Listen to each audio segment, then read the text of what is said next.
Namuhla iNkantolo yaseMonti iphothule izethulo zokugcina zabameli babamangalelwa okunguMalema noSnyman. Abameli bathi ubufakazi bombuso ngalezi insolo akunasisekelo. Banike nezizathu zokuthi kungani kumele ahoxiswe amacala abhekene nabamangalelwa. There is no evidence of the authenticity of the viral video footage or the identity of what appears to be a firearm that is alleged to have been fired by accused one on which a reasonable court acting carefully might convict. 63. The spent cartridge cannot be tied back to the place where accused one was on the stage of the celebration. 64. The suspected firearm cannot be linked to accused one. I've heard no evidence whatsoever that can substantiate this particular count.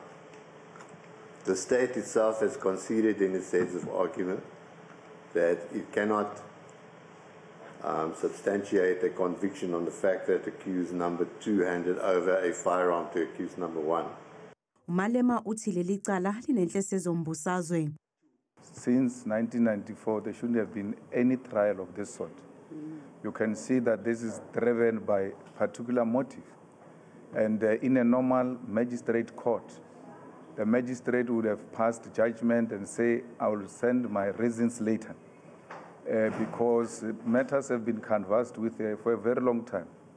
yeMantshi ithi izodinga isikhathi ukucubungula izethulo zabameli babasolwa ngaphambi kokufinyelela esinqumeni sayo.